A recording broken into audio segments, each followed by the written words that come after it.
좋은 아침입니다. 우리 찬양하시면서 아침 제품 함께 드리시겠습니다.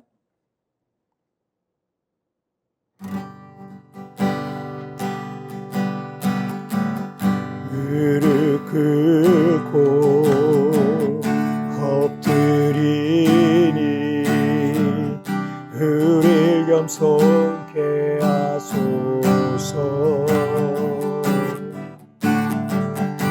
악한 데서 눈을 돌려 모든 우상 버리오니 깨끗한 손 주옵소서.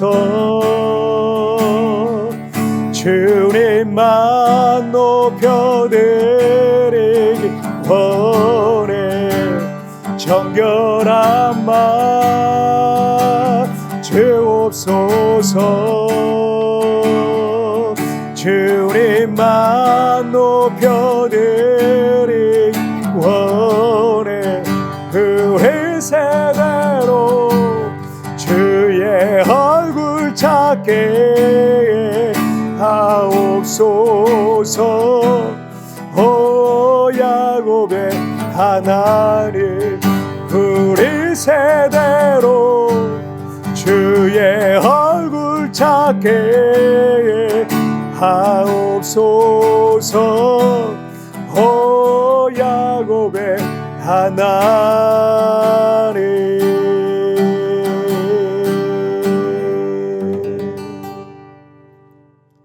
아멘. 우리 같이 기도하시겠습니다. 살아계신 하나님 아버지, 감사합니다. 오늘 우리 세대로 주님의 얼굴을 구하고 주님의 얼굴을 찾는 세대가 될 수 있도록 하나님 도와주옵소서. 하나님, 정말 나라가 돌아가는 모습을 보고 또 사람들이 살아가는 모습과 이 사회와 또 그런 여러 가지 모습들을 볼 때 하나님의 나라, 하나님의 때가 가까이 오게 된 것을 순간순간 느끼게 됩니다. 오 하나님 아버지, 오늘 우리 세대로 주님의 얼굴을 구하고 찾는 거룩한 세대가 일어나게 하여 주옵소서. 오늘 이 아침에도 하나님 앞에 예배할 때 예배하는 이곳에 우리 주님 함께하여 주옵소서. 감사하며 예수님의 이름으로 기도하옵나이다. 아멘. 오늘 우리에게 주신 하나님의 말씀은 예레미야 8장 18절부터 22절까지의 말씀, 제가 봉독해 올리도록 하겠습니다. 슬프다 나의 근심이여, 어떻게 위로를 받을 수 있을까? 내 마음이 병들었도다. 딸 내 백성의 심히 먼 땅에서 부르짖는 소리로다. 여호와께서 시온에 계시지 아니한가? 그의 왕이 그 가운데 계시지 아니한가? 그들이 어찌하여 그 조각한 신상과 이방의 헛된 것들로 나를 경록하게 하였는고 하시니, 추수할 때가 지나고 여름이 다가왔으나 우리는 구원을 얻지 못한다 하는도다. 딸 내 백성이 상하였으므로 나도 상하여 슬퍼하며 놀라움에 잡혔도다. 길르앗에는 유향이 있지 아니한가? 그곳에는 의사가 있지 아니한가? 딸 내 백성이 치료를 받지 못함은 어찌함인고. 아멘. 2022년 12월에 지금부터 1년 반 전에 있었던 이 카타르 월드컵에서 우리나라가 12년 만에 월드컵 16강에 진출했던 적이 있었습니다. 우리와 같은 조였던 우루과이는 월드컵을 2번이나 우승했던 나라였고, 또 포르투갈은 세계 최고의 스트라이커 크리스티아누 호날두가 뛰는 팀이었고, 아프리카 가나는 2014년에 우리나라와 평가전이 있었는데 우리가 4대0으로 진 적이 있었기 때문에 그 어느 팀도 만만한 상대가 없었습니다. 아니, 객관적 전력으로 우리가 많이 밀리는 그런 상황이었습니다. 첫 번째 경기인 우루과이와는 우리 대표팀이 투혼을 발휘해서 0대0으로 비겼어요. 그런데 이 가나와의 경기는 우리가 패했습니다. 1무 1패 성적으로 이 포르투갈과의 마지막 경기를 지게 되면 16강행은 실패로 돌아가는 그런 상황이었습니다. 세계 축구 전문가들은 우리가 이제 강호 포르투갈을 이길 수 있는 확률은 9% 뿐이었다라고 이렇게, 그러니까 91%는 포르투갈이 승리할 거로 예상을 했습니다. 예상대로 시작하자마자 우리는 한 골을 먹었는데 5분도 안 돼서 한 골을 먹었어요. 포기하지 않고 투혼을 발휘한 우리 대표님이 이 2골을 넣으면서 역전승을 거뒀고 결국 우리가 16강까지 진출했던 일이 있었습니다. 이때 그 중꺾마, 중요한 것은 꺾이지 않는 마음이란 말이 우리나라에서 막 유행했었습니다. 스포츠 경기에서 흔히 쓰는 표현 중에 경기는 끝날 때까지 끝난 게 아니다라는 말이 있죠. 스포츠가 인생의 축소판이라고 할 수 있는데 우리 인생도 다 끝났다고, 더 이상 희망이 없다고 할 만한 상황이라 할지라도 여러분, 끝날 때까지 끝난 게 아닙니다. 우리의 코에 아직 호흡이 있다면 아직 희망이 있는 거예요. 내가 숨 쉬고 있다면 아직 살아있는 거죠. 무엇보다도 하나님께서 끝났다라고 말씀하지 않으셨다면 아직 여러분에게 기회가 있는 겁니다. 예레미야 8장 18절 말씀을 한번 보시면, 슬프다 나의 근심이여 어떻게 위로를 받을 수 있을까? 내 마음이 병들었도다. 바벨론에 의해서 예루살렘과 유다 왕국의 멸망이 얼마 남지 않은 시기에 이 조국의 멸망을 볼 수밖에 없는 예레미야 선지자의 안타까운 마음입니다. 예레미야는 이 백성들이 그들의 죄로 말미암아 비참하게 징계와 심판과 재앙을 당하게 될 것을 바라보면서 그 슬픔과 근심으로 인해서 마음에 병이 들 정도였어요. 자, 19절 말씀을 한번 보시면, 딸 내 백성의 심히 먼 땅에서 부르짖는 소리로다. 여호와께서 시온에 계시지 아니한가? 그의 왕이 그 가운데 계시지 아니한가? 그들이 어찌하여 그 조각한 신상과 이방의 헛된 것들로 나를 경노하게 하였는고 하시니. 이스라엘 백성들은 이 바벨론에서 포로로 끌려가서 통곡하면서 여호와께서 예루살렘에 계시고 우리는 하나님의 백성인데 어찌하여 여호와께서 우리를 구원하시지 않는 건가? 라고 울고 있다라는 거예요. 그러나 주님께서는 어찌하여 백성들이 헛된 나라의 우상들을 예배하며 나를 분노하게 하였느냐? 그들은 아직도 자기의 죄를 모르는구나 라고 말씀하시고 있다는 겁니다. 22절을 한번 보실까요? 길리앗에는 유향이 있지 아니한가? 그곳에는 의사가 있지 아니한가? 딸 내 백성이 치료를 받지 못함은 어찌 됨인고? 선지자 예레미야를 통한 여호와 하나님의 탄식의 말씀이에요.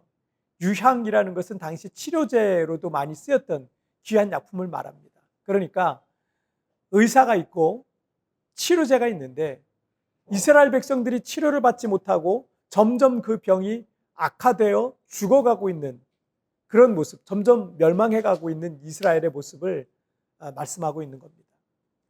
예레미야가 이 조국이 멸망하여서 포로로 끌려간 그 이스라엘 백성들의 안타까운 상황을 멀리서 미리 지금 바라보고 있는 거예요. 그런데 더 안타까운 것은 그들을 위한 의사도 있고 치료제도 있는데 치료를 받지 못하고 있다는 겁니다.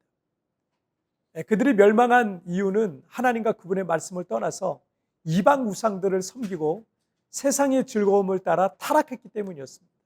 그리고 그들은 바벨론의 포로로 끌려가서 비참한 밑바닥 인생을 살면서 고통 가운데 있는 모습을 예레미야가 지금 보고 있는 거죠.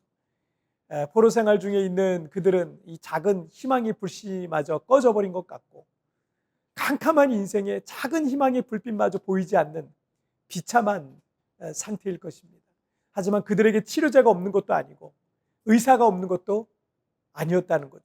그들이 지금 그 고통 가운데 있는 이유는 하나님을 떠났기 때문인 겁니다. 그러나 하나님께로 다시 돌아가면 그 희망의 불씨가 다시 살아나고 어둠은 물러가고 영광의 빛으로 가득하게 된다는 것입니다. 여러분, 주님께로 돌아가기만 하면 우리의 고장난 인생을 의사 되신 우리 주님께서 고쳐주실 것을 믿으시길 바랍니다. 예레미야가 유다 왕국의 멸망을 40여 년에 걸쳐서 계속 반복적으로 예언을 했습니다. 그런데 아직 일어나지도 않은 일을 경고의 의미로 미리 예언을 하게 하신 하나님의 뜻이 뭐겠습니까? 돌아오라는 거예요. 지금이라도 회개하고 변화되라는 겁니다.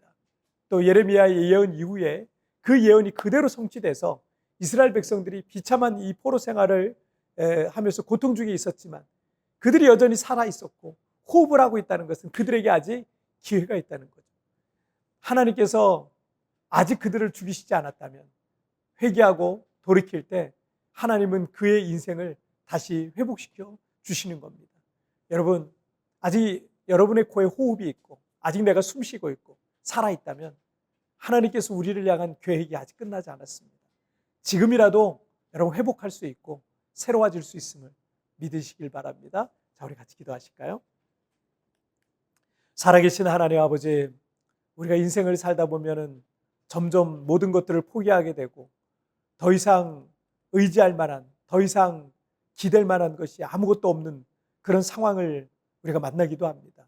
그래서 모든 것들을 이제 포기하고 모든 게 끝났다라고 생각할 만한 상황들이 있지만 여전히 우리가 살아있고 아직 호흡하고 있고 숨쉬고 있다면 하나님께서 우리를 향한 하나님 당신의 계획을 아직 끝내지 않은 줄 믿사오니 오 하나님 아버지, 우리의 삶 가운데 하나님의 선하심과 살아계심이 우리의 삶을 통해서 증거되어지고 간증되어지게 하여 주시옵소서. 지금이라도 하나님께로 돌아가고 하나님이 원하시는 그런 믿음의 삶을 살아가게 하여 주옵소서. 감사하며 예수님의 이름으로 기도하옵나이다. 아멘. 여러분, TVN에 나오는 오늘의 묵상 보시면서 개인적으로 묵상하시고요. 짧게라도 여러분 뜨겁게 기도하시면서 오늘 하루 주님과 동행하시길 바랍니다. 여러분 오늘도 승리하시고 내일 체프에서 뵙겠습니다. 승리하세요. 그런데 아직 일어나지 않은 일을 경고의 의미로 미리 예언을 하게 하시는 하나님의 뜻이 뭐겠습니까? 돌아오라는 겁니다. 내가 지금이라도 하나님께로 돌이켜야 할 부분은 무엇입니까?